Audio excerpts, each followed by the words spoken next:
evento organizado pela CFA Society Portugal em parceria com a CFA Society Brasil, a quem agradeço desde já a colaboração, em particular à minha colega Viviana Reis, que nos ajudou também na organização deste evento.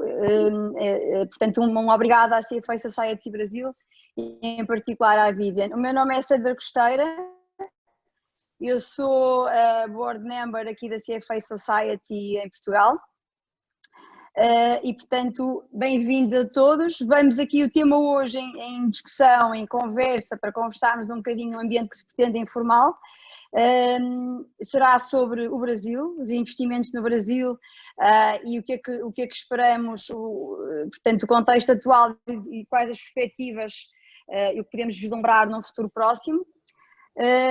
Sintam-se à vontade para pôr alguma questão. Vamos deixar um espaço, alguns minutos no final para Q&A. No entanto, penso que se houver alguma questão, podemos também interromper se houver alguma questão oportuna no decorrer da nossa conversa. Conosco temos hoje o Daniel Celano e o Mário Amigo, a quem agradeço também desde já, fazendo uma introdução, o Daniel tem também a certificação Chartered Accountant, portanto também CFA, trabalha em show desde 2008, country para o Brasil, tem a formação em administração de empresas pela Universidade Federal do Rio de Janeiro, tem também um mestrado em finanças corporativas pela Fundação Getúlio Vargas e uma formação em competitive decision making pela Harvard Business School. O Daniel está nas Chodas desde 2008, portanto já há uns bons aninhos, Daniel,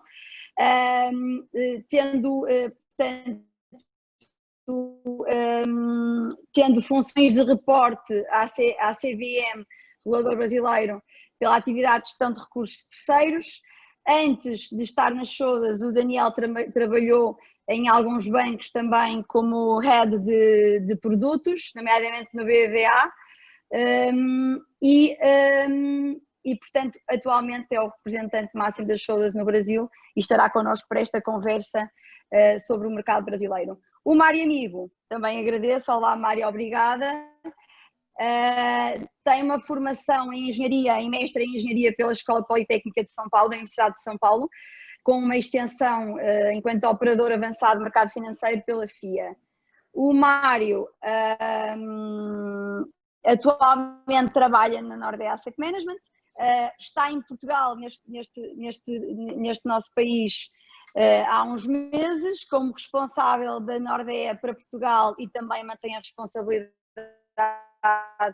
para o Brasil. Antes foi diretor de investimentos da Sistel e de alguns outros bancos, nomeadamente no HSBC, entre 2012 e 2016, e foi também consultor de investimentos em algumas consultoras de renome, nomeadamente a Mercer.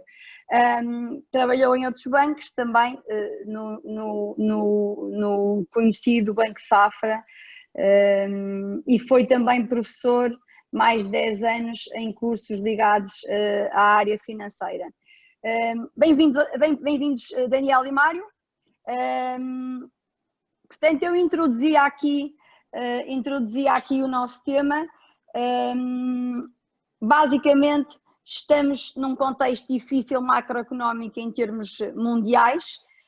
Foi um ano atípico e difícil desde logo por questões de saúde pública, impactando políticas macroeconómicas, impactando e arrastando de forma muito violenta e muito rápida entre fevereiro e março os mercados financeiros, os mercados de capitais, com quedas massivas nos vários ativos, e o Brasil obviamente foi também impactado em termos macroeconómicos, em termos de mercados de capitais.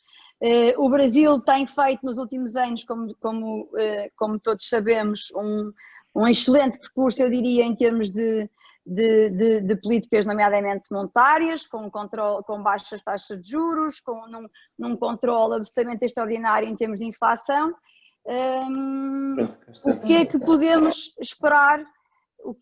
Como é que vocês veem a situação atual no Brasil e o que é que podemos esperar daqui para a frente, no horizonte temporal de curto prazo, obviamente, que é o que podemos falar um bocadinho mais. Se calhar começava pelo Daniel, o que é que nos tem a dizer sobre este nosso Brasil? Obrigado, Sandra. Você me ouve bem? Sim. Você me ouve bem? Tá bom. Obrigado aí mais uma vez pela participação, um prazer estar aqui. Falando um pouquinho sobre esse ponto, né, eu acho que o que a gente consegue colocar é que a gente tem realmente o Brasil tem vindo num movimento de mudança na política monetária, como você colocou. Isso gerou uma mudança muito grande de expectativas e de alocação de recursos também. Então, estava levantando aqui antes da nossa reunião, a gente viu praticamente fundos de renda fixa, né, que eram os fundos mais conservadores no Brasil, no agregado, né, perderam no ano praticamente 120 bilhões de reais, né, que dá quase 25 bilhões de dólares de saída de dinheiro de renda fixa no Brasil, de fundos de renda fixa no Brasil. E esse ano também a gente teve, em termos de inflow, né, de entrada de recursos em renda variável, fundos de renda variável, melhor dizendo, a gente teve aí mais ou menos uns 10 bilhões de dólares, 60 bilhões de reais entrando em renda variável. Então, a gente enxerga é que, obviamente, o juro mais baixo está mudando a alocação dos investidores, isso é uma questão óbvia. E a questão do cenário, eu acho que a gente tem dois vetores para simplificar, né, uma coisa mais complexa e tentar dar uma resposta um pouquinho mais objetiva. Acho que a gente tem dois grandes vetores aí que vão ser determinantes para a gente conseguir ter um pouco mais de clareza no cenário, né? Acho que o primeiro é o geopolítico e a eleição dos Estados Unidos, como é que essa eleição vai se confirmar, né? Acho que a minha opinião pessoal é que ainda não está confirmado, acho que a gente ainda tem alguns dias aí, pelo menos, mas pelo menos, assim, na minha cabeça, pelo menos até meados de dezembro, a gente tem uma clareza se realmente o Biden ou é o Trump, muito embora muitos já façam um cenário como o Biden tendo sido vitorioso. E isso, obviamente, muda a questão geopolítica, muda como o dólar vai estar forte ou fraco frente às outras moedas, e isso, obviamente, tem impacto para a emergência. Então, é normal você pensar que com o dólar mais fraco, né, você beneficia os emergentes, e com o dólar mais forte, você é mais prejudicial, né, menos benéfico para os emergentes.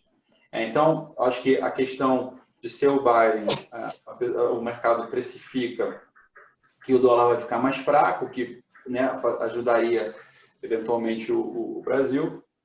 Por outro lado, tem algumas questões que me parecem ainda muito incertas em relação até a discussão de como os Estados Unidos vai tratar a política lá fora, principalmente relacionada à China, sendo o Biden, sendo o Trump, e obviamente o Trump muito mais aguerrido contra a China e muito mais com essa questão do trade deals serem mais guerras aí entre relação do déficit da economia americana.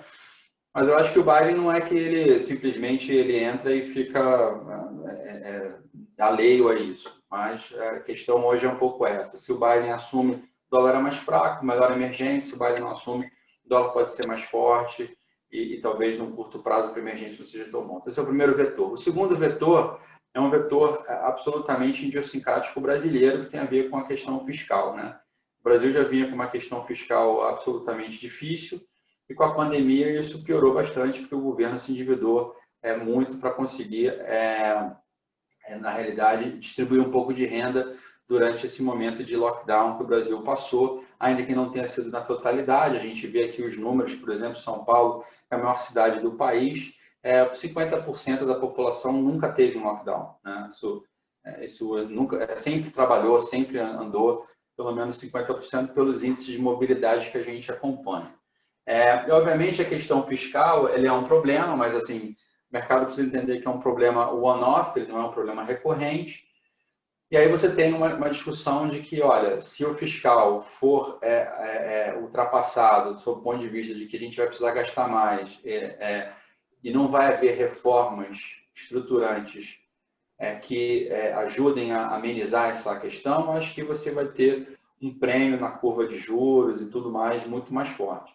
Se você tiver ainda que um certo, vamos dizer assim, um afrouxamento fiscal, mas você vem acompanhado de reformas estruturantes e privatizações para reforçar o caixa do governo, eu acho que o mercado reage melhor. Eu acho que esses dois vetores ainda estão muito incertos em relação não só à questão geopolítica, como aquela relação, como isso vai se dar na questão política e idiosincrática brasileira, que na realidade só tem um ano, né, só começa o ano legislativo em fevereiro do ano que vem.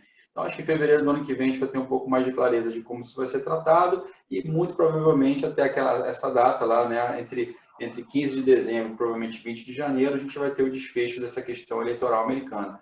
Então, assim, eu acho que com os juros mais baixos por mais tempo, obviamente a economia brasileira tende a destravar, tende a crescer. A gente acabou de ver aqui a quantidade de dinheiro que entrou na Bolsa, né, a renda variável no Brasil. Então, acho que tem oportunidades boas, né? Assim, apesar de, no ano, por exemplo, a Bolsa brasileira está dando menos 4% em reais, mas em dólar muito menos, porque o dólar depreciou, o real depreciou muito frente ao dólar. Você tem, se você pegar em 5 anos que você aplicou na Bolsa Brasileira, isso deu quase 20% ao ano, né? Se você pegou a Bolsa Brasileira depois do evento da Covid a 70 mil pontos ainda esse ano e já está 110, você teria ganho 50%.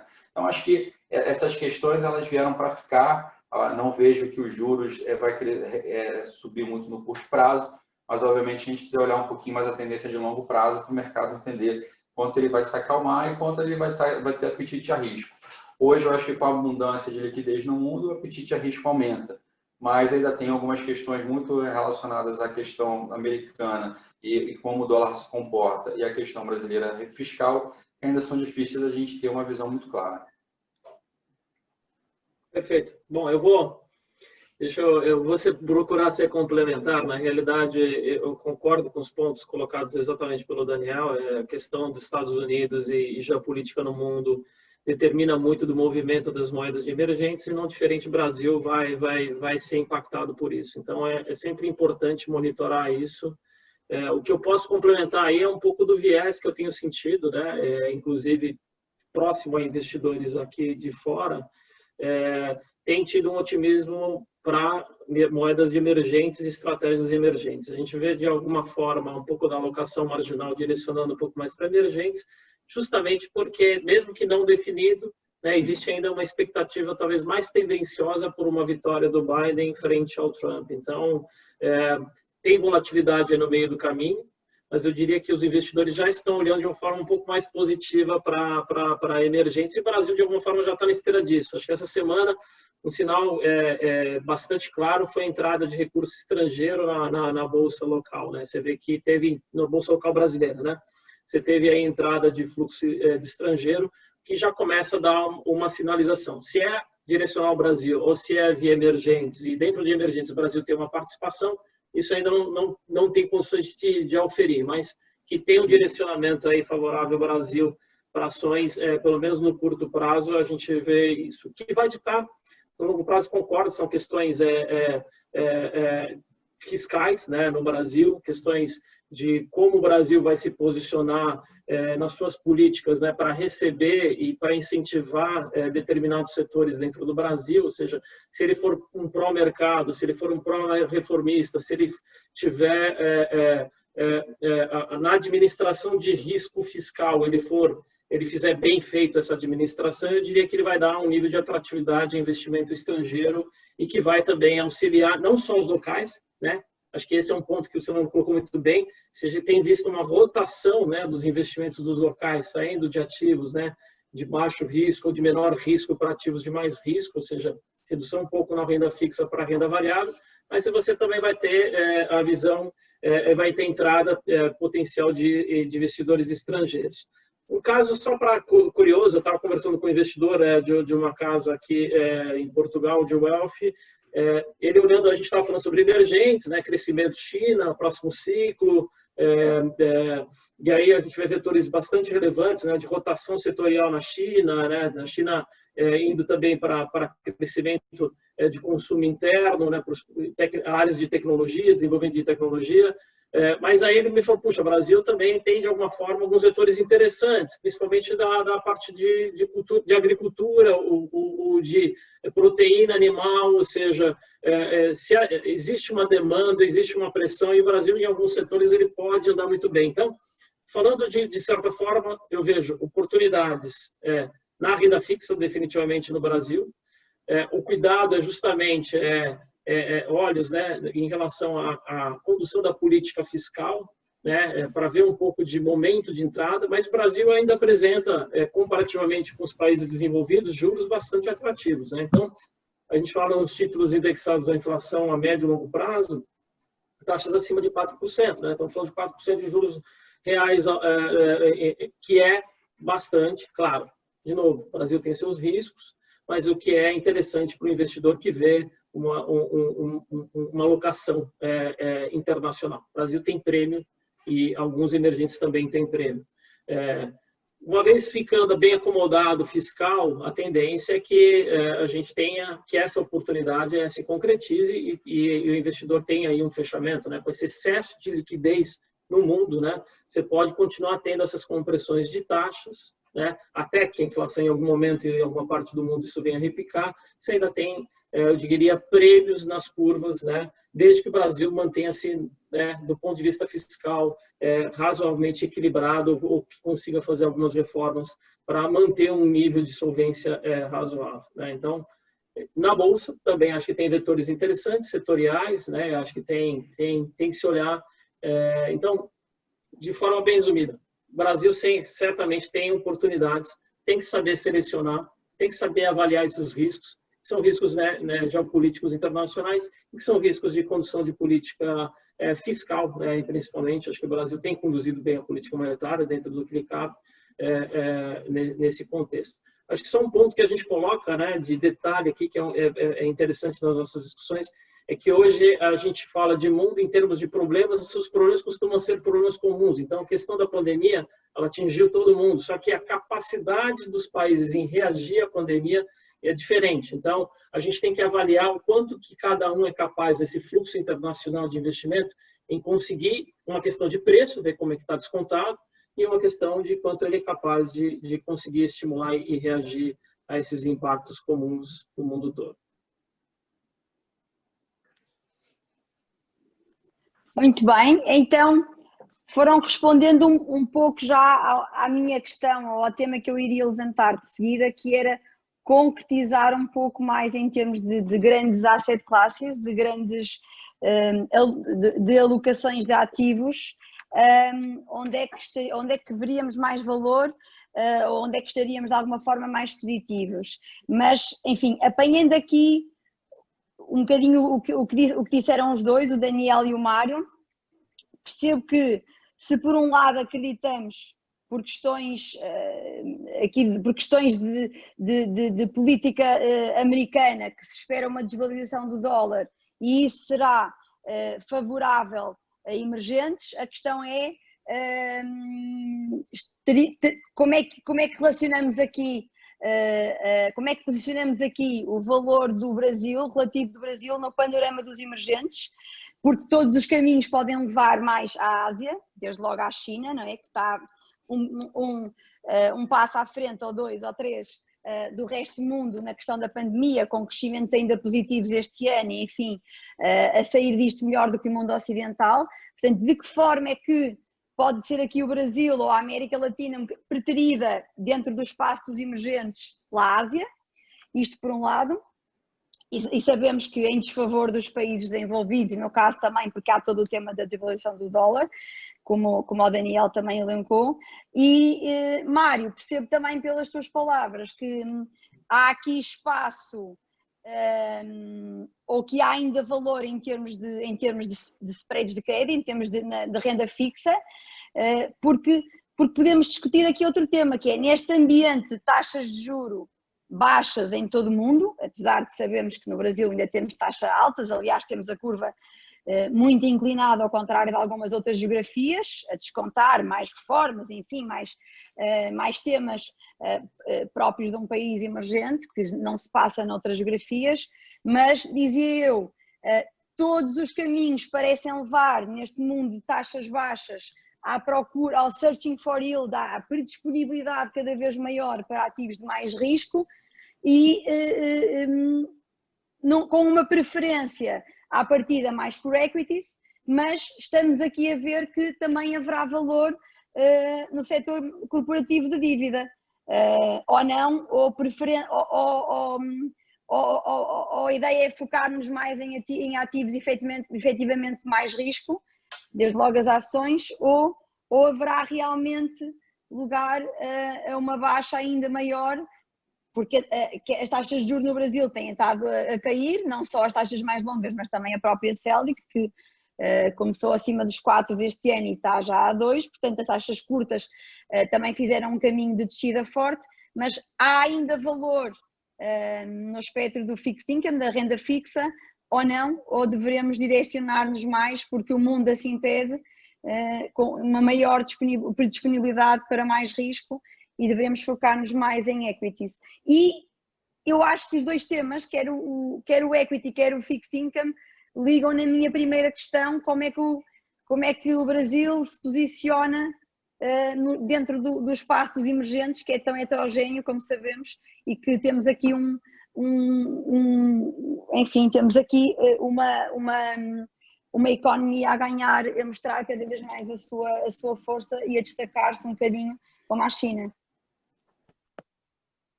Começo. Não sei, Mário, avança. Bom, tá joia. Bom, no posicionamento, acho que tem duas questões relevantes, né? Não só as perspectivas de crescimento, mas quanto está descontado e quanto sofreu cada um, né, nessa pandemia, né? Acho que tem um ponto importante aí em termos de moeda. O Brasil foi uma das moedas que mais sofreu, né? Então, o que indica que existe, né, pode existir alguma oportunidade, né, em relação à questão da moeda especificamente do Brasil. Então, você tem um posicionamento, um direcionamento ao Brasil, uma parte por questões de perspectivas de moeda, que sofreu muito e pode ter uma certa recuperação.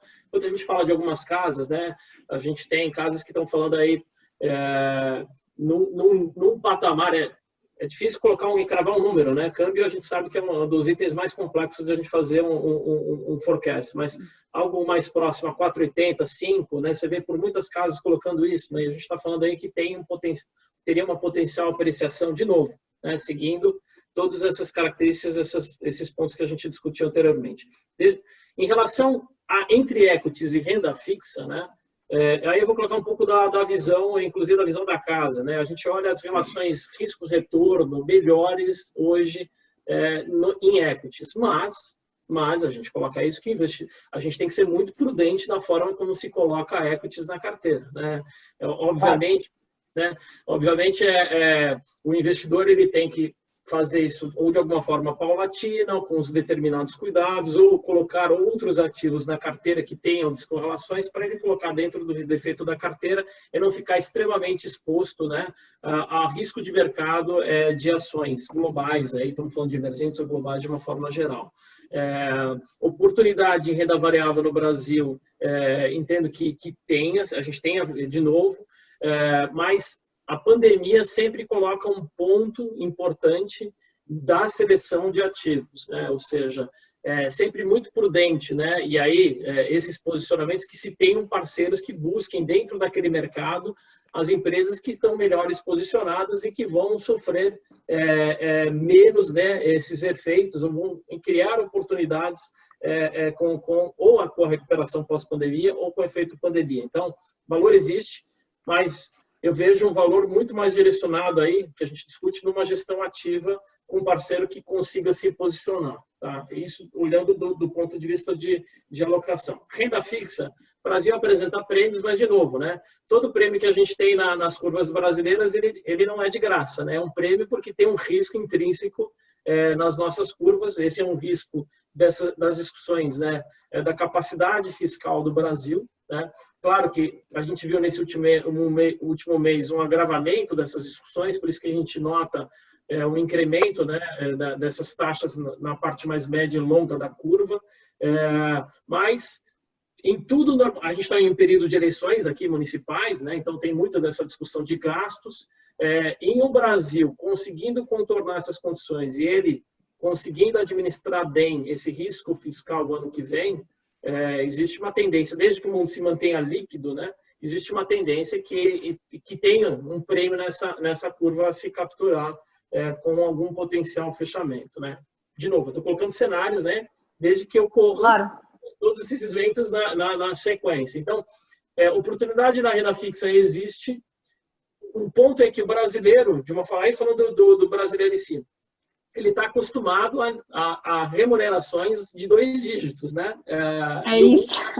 O mundo já não vive essa remuneração de 2 dígitos há um bom tempo. Então, o Brasil está entrando um pouco nessa normalidade, ou seja, desse cenário internacional. E é muito difícil para o brasileiro ele entender que agora, para ele conseguir retornos próximos, talvez nem consiga, né? Na renda fixa, antigamente, você conseguia 12%, 14% ao ano, né? Sem tomar muito risco. Conseguir esse patamar de retorno, primeiro, tem que assumir um risco muito elevado, né? E segundo, tem que, de alguma forma, à medida que ele sobe esse risco, ele tem que, de alguma forma, reequilibrar isso. Então, a renda fixa vai continuar sendo, do meu ponto de vista, uma parte importante da carteira do investidor brasileiro, né? Essa rotação, só um ponto aqui, muito dessa rotação acontece não só do cenário de redução de taxa de juros, mas também de um desenvolvimento do mercado brasileiro, né? Da quantidade de agentes autônomos, né? Você tem um processo, né, de saída, né, de recursos que estavam muito vinculados não só à poupança, mas dentro das grandes instituições financeiras brasileiras, para estruturas de plataformas de investimento, né? Então, você tem uma rotação que também é adicionada pelos agentes autônomos, né, que de alguma forma auxiliam nesse processo de aprendizado e de alocação, né? Então, eu diria, oportunidades tem, mas a gente tem que avaliar bem esses riscos. Passo aí um pouco para o Celano. Celano, o que você acha? Eu diria um pouquinho o seguinte, a gente tem alguns desafios aqui, né? O primeiro desafio é o seguinte, a Bolsa Brasileira é a Bolsa do século passado, então a gente precisa fazer a Bolsa Brasileira mudar, né? Então, assim, o que a gente enxerga é que você tem uma bolsa muito concentrada, né, em materials, né, em commodities e financials, é uma bolsa do século passado. O que a gente está vendo é que, com a pandemia, como o Mário colocou bem, tem vários setores que estão ganhando algum destaque, sob o ponto de vista, inclusive, da tecnologia, de saúde, coisas que a gente não via na Bolsa Brasileira, começaram a acontecer, ainda que em alguns casos nem listados na Bolsa Brasileira estejam, mas as empresas são fundamentalmente brasileiras, falando do ambiente do jeito mais amplo. A outra coisa que você vê, como a gente viu aqui, o real descontou quase 30%. Então, a Bolsa em dólar, né? A Bolsa em dólar está perto de 21 mil pontos, né? Então, se você pegar em 2008, quando a Bolsa bateu os recordes históricos, a Bolsa bateu 44 mil pontos em dólares, hoje está 20 mil pontos.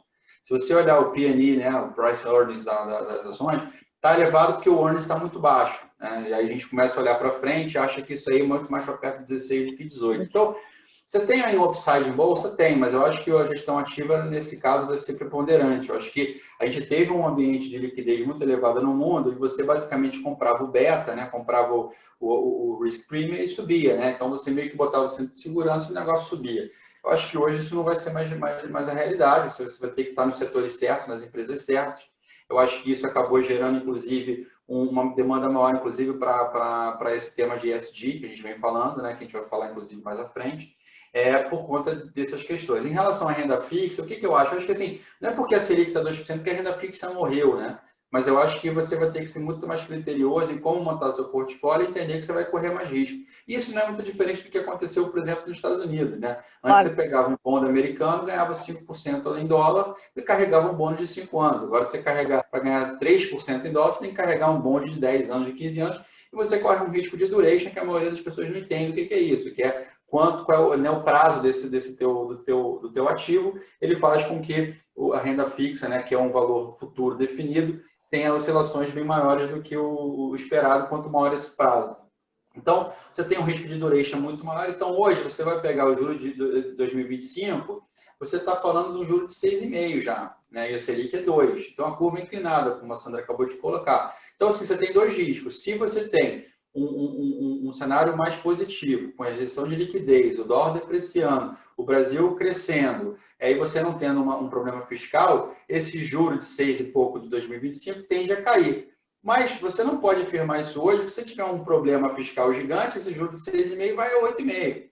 Aí você fala, mas Celano, são só 2%, são 2% vezes 5, né? Porque você está falando de uma duration de 5 anos. Então, tem oportunidade, mas assim, o cenário ainda é mais incerto. Então, acho que para você conseguir surfar um pouco mais esses movimentos, seja de bolsa ou seja de renda fixa, Primeiro, você vai ter que correr mais risco, por definição, por conta do que você estava acostumado, né? O patamar do brasileiro era ter juro alto, liquidez elevada, né? E risco baixíssimo. Então, isso não vai acontecer mais. Então, imaginando que você vai ter que subir um pouco a régua de quanto você vai aguentar do chacoalho, seja na renda fixa, seja na renda variável, eu acho que assim, é difícil você pegar aquela onda e descer inteira, porque você não sabe se essa onda se ela não vai quebrar em cima de você ainda.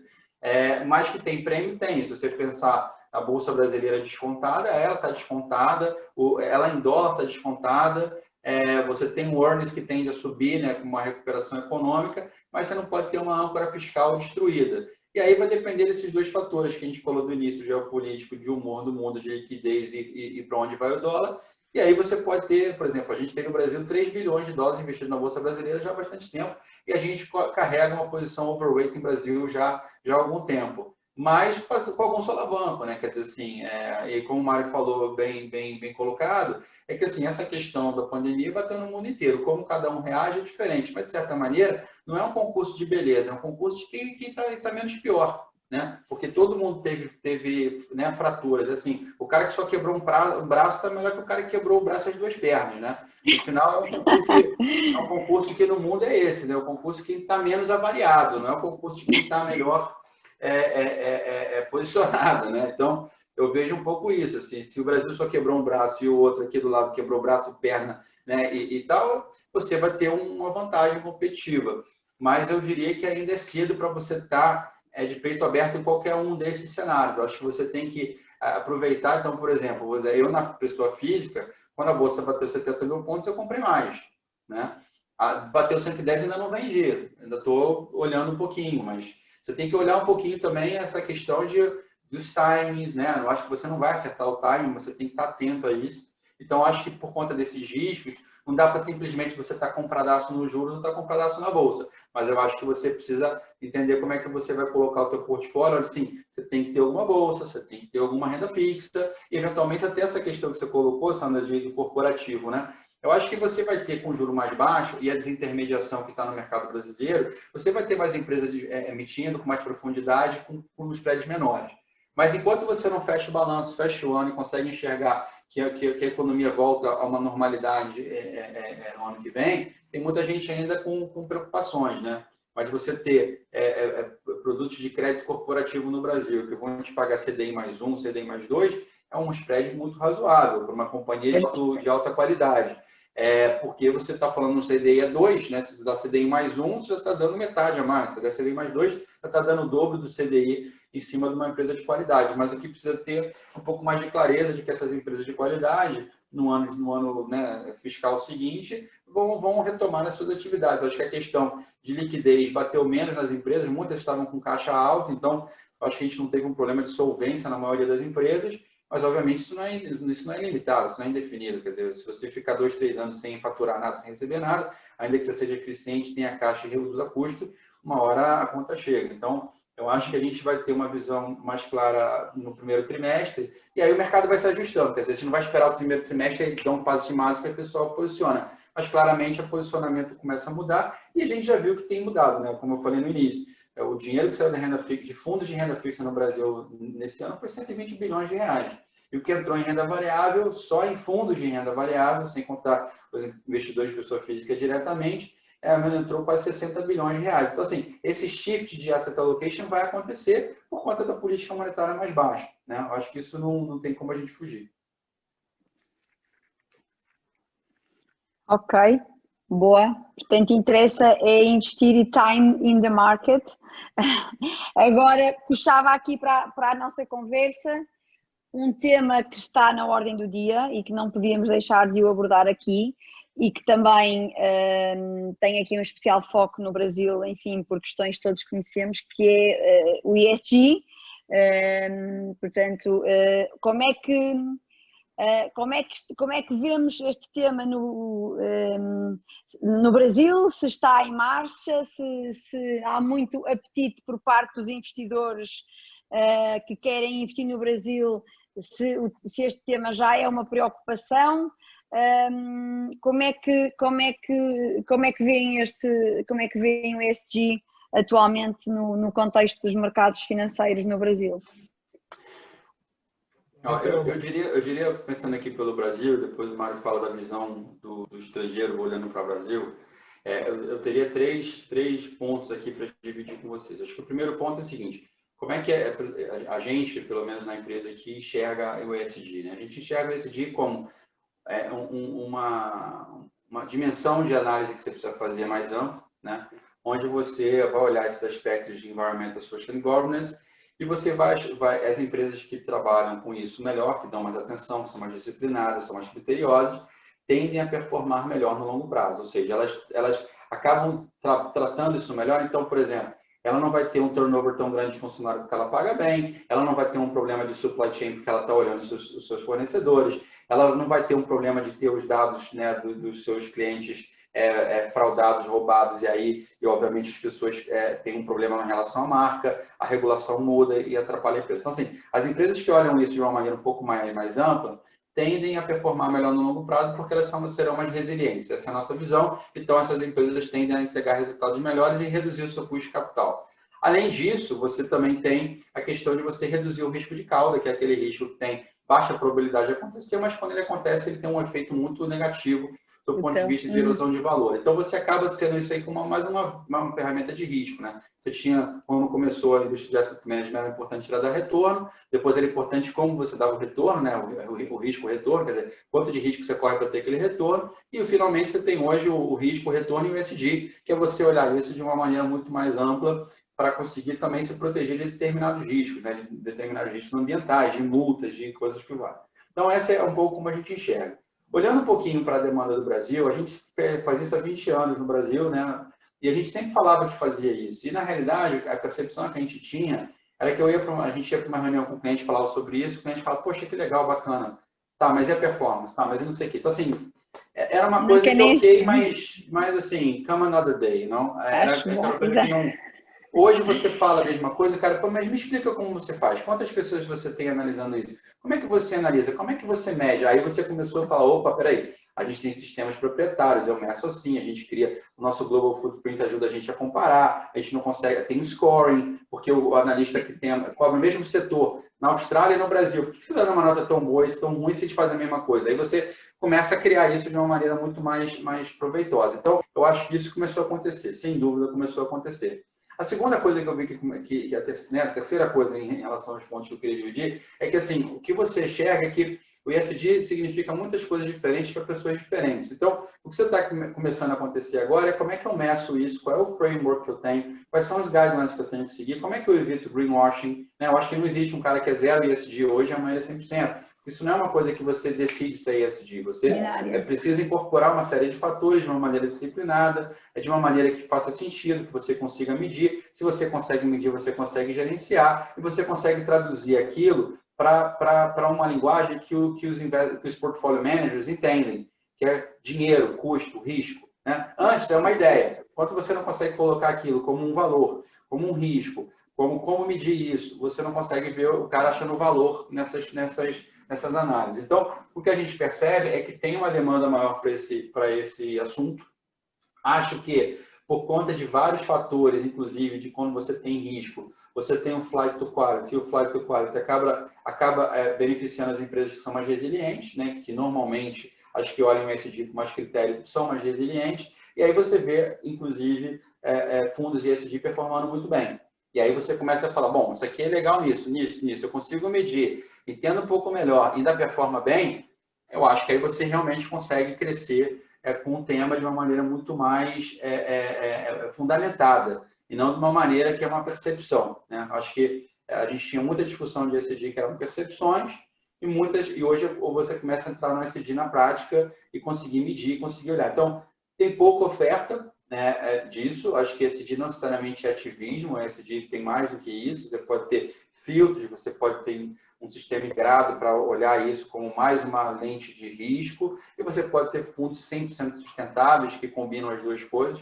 Mas, claramente, eu acho que isso é uma coisa que vai crescer, e ela tem uma visão um pouco mais de longo prazo. Você também entender um pouquinho mais o trend, e sair um pouquinho do ruído do ano que vem, e pensar um pouquinho, tá, se eu investir para 2, 3, 5 anos, o que vai acontecer? Né? O que tem de acontecer? E aí, essas empresas que fazem isso melhor, e a gestão ativa que olha isso com critério, com ferramenta, medindo, tende a performar melhor. Mas eu digo assim, hoje a gente não consegue ver um flow, né, tanto dinheiro entrando nisso, mas a gente consegue ver um interesse muito maior, a gente consegue ver também que o interesse não é aquela pergunta básica. As perguntas elas começaram a ser muito mais detalhadas e para a gente isso é uma tendência irreversível. Perfeito. Eu vou só... Perfeito, eu concordo também. ESG é um tema que ganhou muito espaço no mercado brasileiro, tem ganhado, né, em termos pelo menos de discussão, acho que ainda não se materializou em investimento, acho que por questões ainda de ter ainda uma pouca oferta e porque efetivamente quem realmente já tinha, né, como você não colocou, colocado esse trabalho de ESG, de discutir há mais tempo, né, ou seja, não só pegando a tendência para um aumento de oferta, né, de estratégias, eram muitas poucas casas, né? Então, de novo, né? Ele deu um exemplo de lá, conhece o exemplo da própria empresa onde eu trabalho, também na Nordeste, também já vinha trabalhando isso há um bom tempo. Você tem muito poucas empresas que vinham discutindo ESG por um bom período no Brasil, mas que não tinha nenhum ruído, né? A gente viu que esse ano mudou e mudou bastante, e a gente tem sentido esse deslocamento. Eu diria que a pandemia, de alguma forma, tem auxiliado a dar uma atenção especial a esse tema, né? Eleições nos Estados Unidos também, com esse antagonismo, né, do Trump e com um posicionamento Biden mais pró-clima, né, pró-impactos, né, ou seja, climáticos, né, uma predisposição a estar mais próximo desse tema também são outros vetores que auxiliam essa tendência, né? E caso isso se concretize, acho que vai ser mais um vetor de benefício, né, as estratégias. Agora, o que a gente coloca o processo, ele vem, onde veio o crescimento de ESG, veio primeiramente por uma pressão de cultura, né? Inicialmente, eu posso falar pela experiência, né? Inicialmente os países nórdicos, né? Para vocês terem uma ideia, os países nórdicos, a questão de coleta de plásticos chega a ser a 95% em alguns países, 95%. Acho que a gente está muito longe disso em alguns, não só no Brasil, mas em vários outros países, inclusive em países dentro da Europa. Ou seja, tem uma pressão de cultura, depois tem uma pressão regulatória. Aqui na Europa já começa a ter uma pressão regulatória mais forte, né? A gente está falando da taxonomia, a gente está falando de formas de criar padrões de avaliação. Acho que isso que o Celano colocou que é um ponto super importante. Puxa, a gente está falando de ESG, mas quais são os padrões para a gente conseguir avaliar se alguém está entregando realmente um bom trabalho dentro do tema de ESG e o outro não está? Por enquanto, ainda essa falta de padronização, né, dessa discussão de padronização, coloca muita gente vender que faz ESG e definitivamente ele está longe de fazer ESG. Né? Colocar só um que a gente chama negative screening e dizer que faz ESG está muito longe disso. A gente sabe que envolve, né, dentro do mundo de ESG, você tem um pallet, né, de soluções que vai desde um negative screening até um ativismo, e aí tem muitos outros caminhos intermediários, né, de qualificações de ESG. Então, primeiro, definindo essas padronizações, a Europa está discutindo isso deve vir nos próximos 2 anos, melhor definindo essas padronizações. Vai ter um enforcement aí da Europa para que isso ande mais. No Brasil, o que a gente vê é que a gente tem um interesse, né, mas ainda tem um lag, né, tem um descolamento em relação ao que se pratica aqui. Com essas padronizações aqui, eu acho que a gente vai ter mais vetores, mais força para conseguir gerar essas padronizações.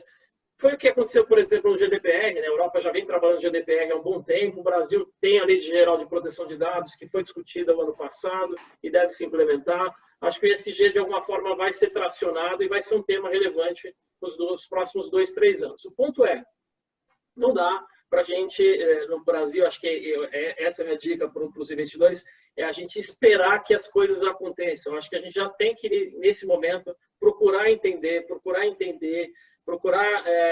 ver quais são os impactos, né, e a relevância de ESG nos próprios investimentos. Para vocês terem uma ideia, né, esse é um dado aqui de uma pesquisa que foi feita pelo próprio banco aqui da Nordea, o impacto de você pegar a poupança da previdenciária, colocar isso em dinheiro, em estratégias ESG, ele chega a ser 27 superiores a uma somatória de eventos, como, por exemplo, a utilização, saída de utilização de um transporte individual para um transporte público, a redução do consumo de carne, ou seja, o impacto, né, de você dar essa força, de você como investidor ser responsável, né, de alguma forma, por procurar investir em algo que traga um benefício social e um benefício de impacto positivo ao clima, ele é extremamente relevante.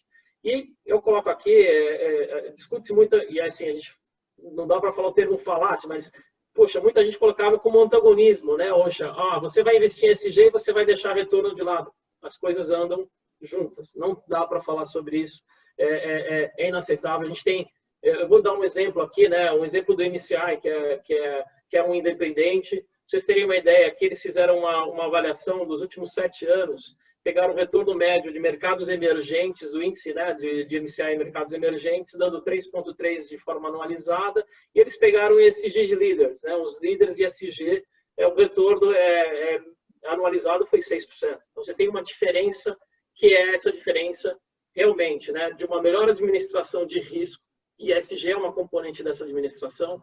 Essa administração de risco traz valor não só para o acionista, mas traz valor e um impacto social positivo. Então, eu diria que o momento é de aprendizado no Brasil, de pouca oferta, mas é um momento que a gente tem notado de atenção e procura por entender sobre o tema. Estamos falando de pessoas físicas, os agentes autônomos estão se treinando em relação a isso, a gente tem certificações, né, que têm se posicionado bem nesse mercado, a gente tem institucionais que têm dado força, né, em direção a isso, ou seja, a gente vê um movimento positivo, ainda pequeno, mas no momento de bastante aprendizado para o tema.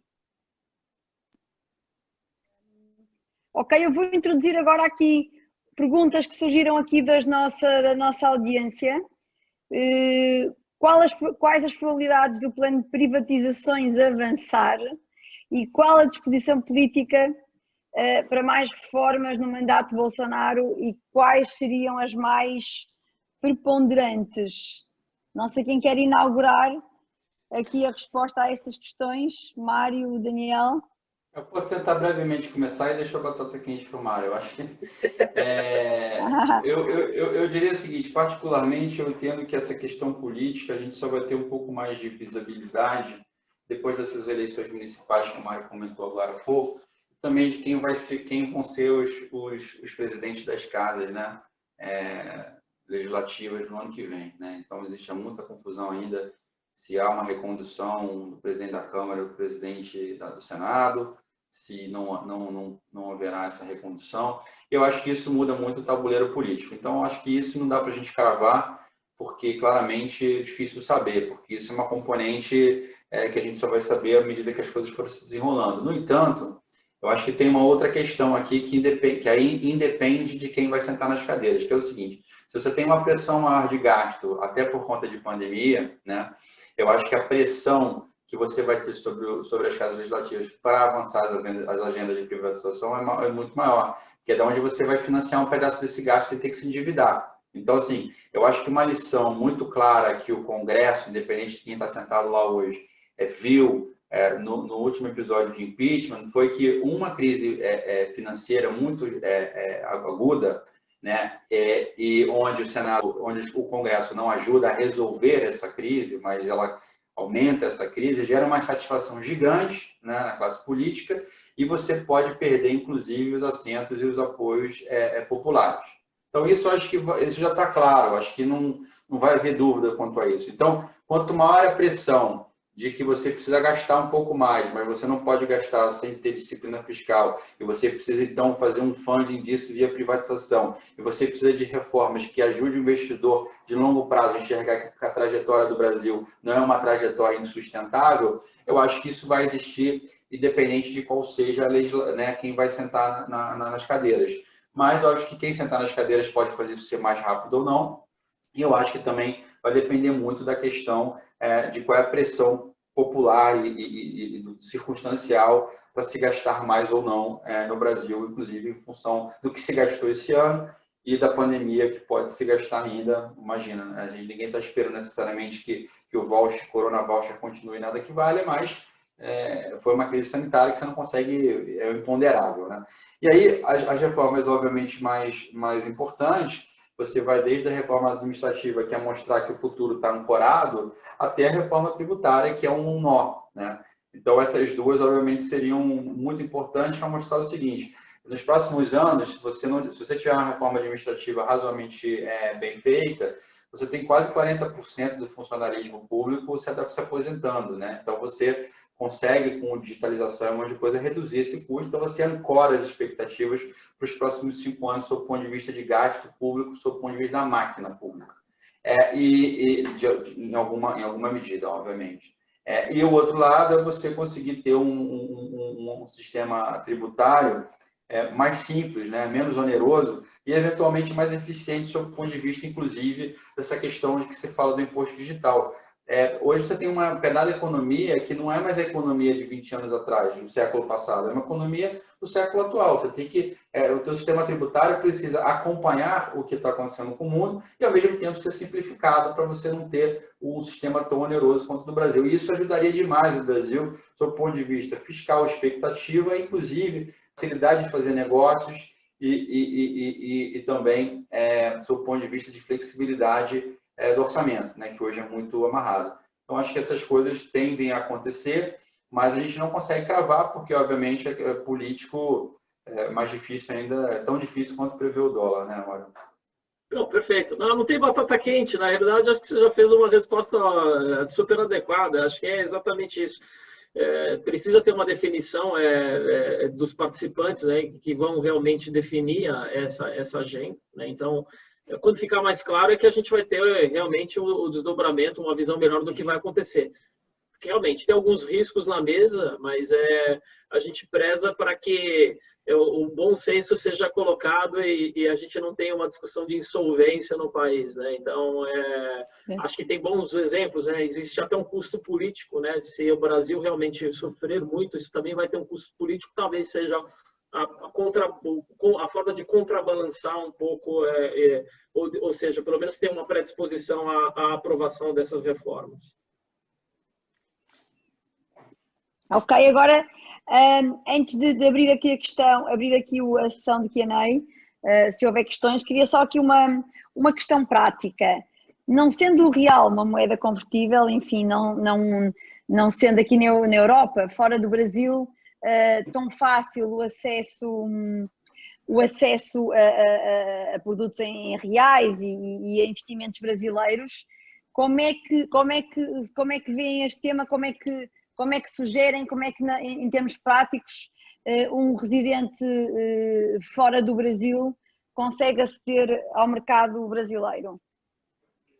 Essa questão da conversibilidade é bem importante. Existe uma agenda grande do Banco Central para tentar fazer isso acontecer e acaba tendo um pouco que a gente estava conversando antes de começar aqui a sessão, é que tem investimentos, né, no Brasil que podem ser mais diversificados lá fora, quando você compara com outras economias até na América Latina, mas um dos grandes vetores de barreira, né, é que o câmbio não é conversível. Então, as pessoas pensam em reais, né? As pessoas não pensam em dólares. Então, ao pensar em reais e você tendo todas essas barreiras de conversibilidade, você diversificar seu portfólio 100%, pensando em várias classes de ativo, é mais difícil mesmo. Então, assim, a gente também tem que entender que existe um contexto para o brasileiro ser tão... o home bias do brasileiro ser tão grande, né? Eu vejo que, assim, para você ter acesso ao Brasil, ele obviamente, como você ter acesso a vários outros mercados, né, do mundo, quer dizer, você vai precisar ter uma conta de investidor estrangeiro no Brasil, né, se você não é residente, e que essa conta ela precisa de um banco, normalmente uma instituição financeira no Brasil, que represente esse investidor não residente, seja do seu ponto de vista legal e tributário. Por que isso existe no Brasil, né? Existe pelo seguinte: o Brasil é um mercado de beneficiário final.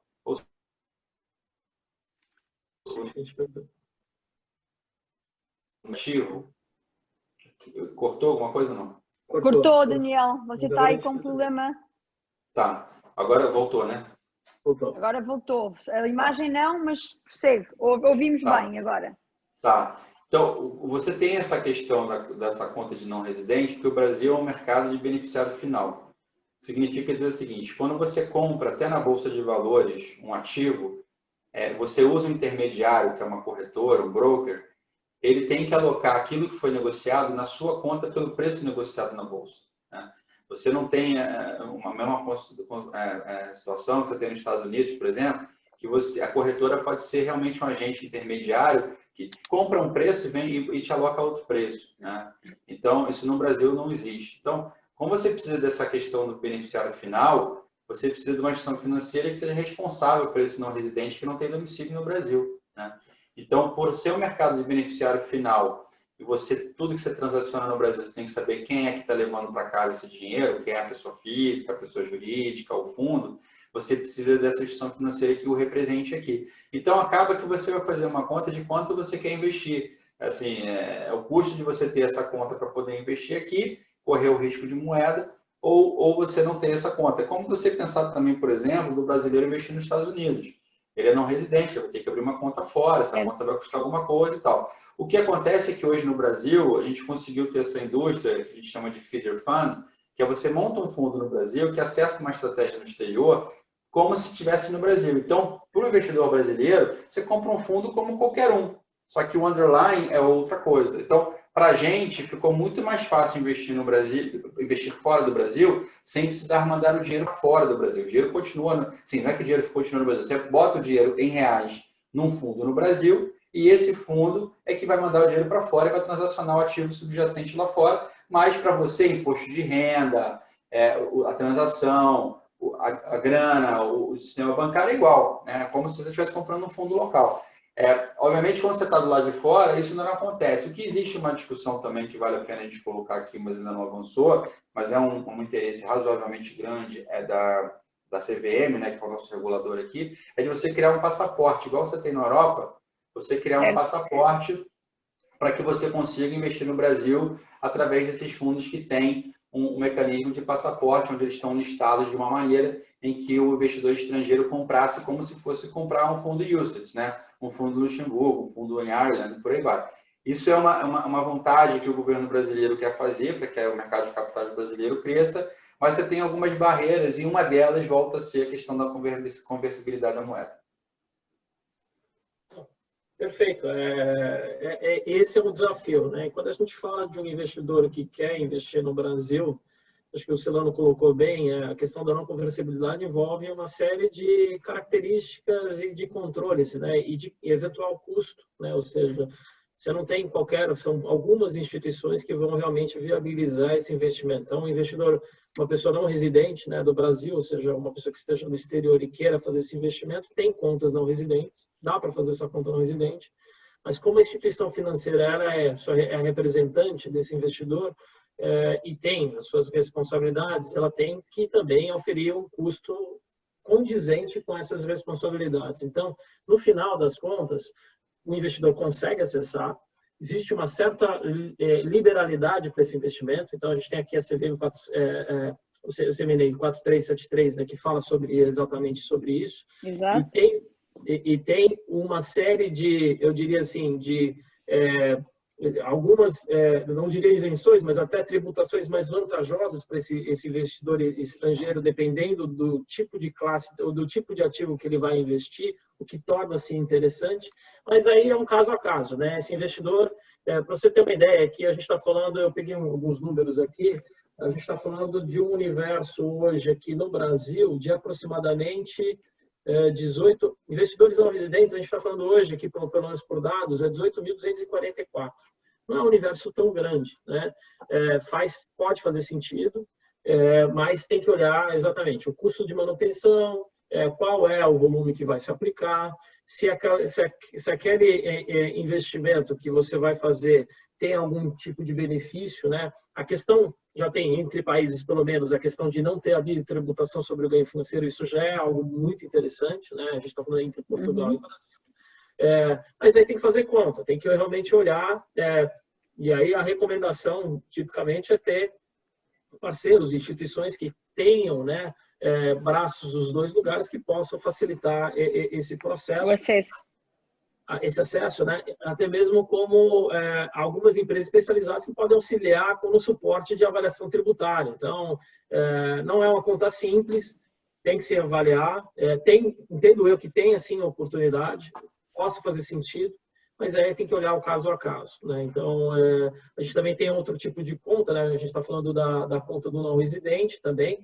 Essa é uma outra conta que dá para abrir, são algumas poucas outras instituições que fazem a abertura dessa conta, mas o acesso nessa outra conta também, que se chama CDS, se não me engano, essa conta ela é mais restrita do ponto de vista de investimento, tá? Então, tipicamente, você tem algumas formas, não é só uma forma, ela é um pouco mais restrita, mas, de novo, como entidade local, tem que controlar, tem que fazer os cadastros no Banco Central, tem que fazer os cadastros na CVM, tem que manter essa atualização de fluxo de informações. É algo que tem um custo que tem que ser avaliado e tem que fazer sentido caso a caso, né? Então, essa relação, esse balanço que tem que ser avaliado para fazer esse investimento. A pena é a questão o real não ser um não deliverable, né? A gente sabe, esse é uma pena, mas é o que é. Acho que tem boas discussões, a gente sabe, né, que o Brasil tem buscado ter o próprio Banco Central estava com uma agenda mais proativa nesse sentido. Acredito que a pandemia tem até eles pararam um pouco porque outras questões apareceram na agenda. Quem sabe, quando as coisas melhorem um pouquinho, volte-se essa agenda que acho que faz todo sentido, né, para o próprio país, não só para o país, para a economia como um todo do próprio país. Faz todo sentido. Ok. Não sei se alguém tem alguma questão. Está aqui a entrar uma, só um segundo. Perguntam como funciona a tributação dos rendimentos de capital.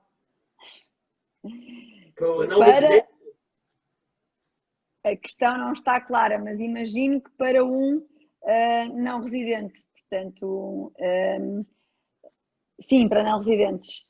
Como funciona a tributação dos rendimentos para não residentes? Você tem, estou falando aí investimento no Brasil. Você vai ter basicamente as tributações que são vinculadas aos tipos de ativos, tá? Eu não tenho aqui a tabela, também não entraria no detalhe de falar caso a caso, claro. Mas você tem uma tributação local, e aí você tem a questão da avaliação de não ter a bitributação entre os países, que pode ser algo favorável. Então, tem ativos certamente que são mais favoráveis do ponto de vista de tributação sobre ganhos financeiros para o não residente do que o próprio residente no Brasil. Não tenha dúvida disso. Tem. Mas aí tem que se olhar caso a caso e o tipo de ativo. Tá? Eu não tenho resposta por cada um, né? Mas até mesmo porque... Até porque essa legislação às vezes muda, né, Mário? Assim, só para falar para vocês, assim, Mário tem toda a razão, e às vezes o prazo também. Então, assim, a depender, você não é residente, o prazo que você está, o tipo de ativo que você fica, você às vezes tem isenção total do ganho de capital. Às vezes você tem a questão do ganho de capital, só que você não tem a tributação, você compensa com acordo de bitributação, né, de não bitributação. Mas essas regras, elas mudam. Então, no final, você acaba tendo que ver qual é a regra agora e você investe. Se você investir dentro daquela regra, até você sair, aquela regra está válida, não tem quebra de contrato. Mas se essa regra mudar amanhã e você investir, você já está pegando a regra nova. Então, você já teve mudanças para não residente em relação ao IOF, em relação ao ganho de capital, em relação ao prazo de ficar na renda fixa a título do governo. Obviamente, a gente tem que pegar qual é a regra mais atual para cada classe de ativo, cada prazo, para enxergar qual é o imposto que você pode ter de renda ou de ganho de capital em cima dessas variáveis. Mas essas regras tendem a mudar. Às vezes, quando o Brasil está precisando de mais dinheiro de fora, ele dá uma afrouxada na regra, e às vezes, quando não, também não. Né? Então, a gente já viu situações em que você zera totalmente o IOF, né, que é o Imposto sobre Transações Financeiras, para um residente, e você já viu isso voltar também. Então, acaba que a gente tem certeza que tem para algumas classes de ativos que o não residente é mais favorável do que o brasileiro, para atrair capital, mas fundamentalmente também a depender do status tributário dessa pessoa, a depender da classe de ativo que ela está comprando e o prazo que ela fica, muitas vezes também é considerado na conta. Então, você compra um título público brasileiro, você fica mais de um ano, de repente você vai ter isenção quase que total. Se você fica menos, não. Então, assim, tentando tirar um pouco daquele dinheiro que é hot money do que não é. Mas você tem que olhar a regra antes de entrar, porque essa regra também muda. Uhum. Ok. Mais questões? Alguém queira colocar alguma questão ao Daniel ou ao Mário?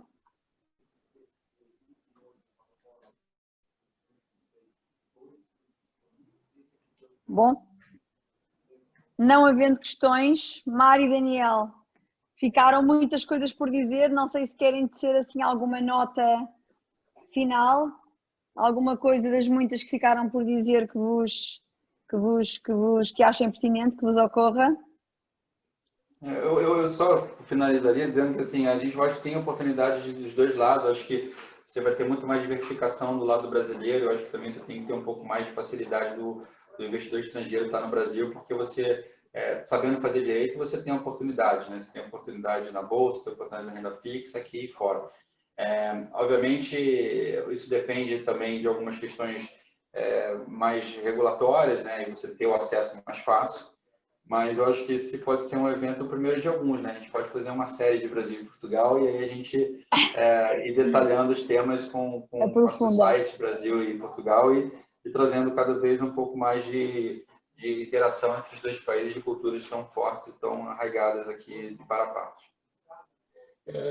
Muito bem, Mário. Do meu lado, eu complementar que, assim, acho que só para dar um termômetro, né? Já que eu estou aqui, estou acompanhando a quantidade de brasileiros que têm migrado aqui para Portugal, tem aumentado. Não é à toa que você vê, tem inclusive algumas instituições, inclusive brasileiras, abrindo, representação aqui para poder atender boa parte desses clientes. Então, você vê realmente um fluxo maior, mais recentemente. Acho que aí a recomendação é sempre a gente olhar, cada um olhar o seu passivo, né? O que faz sentido para si em termos de alocação, né? O que essa pessoa projeta para si nos próximos anos, né? Se ele vai ter um custo em euros, se ele vai realmente em algum momento ter um retorno para o Brasil, de que forma ele pode investir olhando essa característica e essa necessidade que ele vai ter. Certamente a diversificação é importante, vai ser importante, enfim, ele tem que olhar isso, mas eu diria estar muito atento ao que ele tem de expectativa para ele para os próximos anos. A tendência de imigração de brasileiro aqui é grande e tem aumentado nos últimos meses. E eu acho que isso deve continuar. Acho que não sei, curiosamente, a gente teve uma migração alguns anos atrás, para Miami, Estados Unidos. Acho que a gente vê agora como um segundo movimento vindo para Portugal e um pouco mais para esse lado da Europa. O que é legal, é interessante. E nessa relação entre os dois CFA Societies é bacana, porque pode ter muita troca aí de experiências do que está acontecendo de um lado e do outro. Enfim, agradeço da minha parte a participação e fico à disposição para contar em oportunidades futuras também para poderem contar comigo. Ok. Então, agradeço imenso a participação e terem aceito o nosso convite do Daniel Spelani e do Mário Amigo. Fica aqui já o compromisso de tentarmos fazer então uma parte 2 para entrarmos em detalhe de mais temas que foram aqui falados. Muito obrigada e então até breve a todos e obrigada a todos os que assistiram também por terem participado neste evento. Boa tarde e obrigada. Obrigado, gente.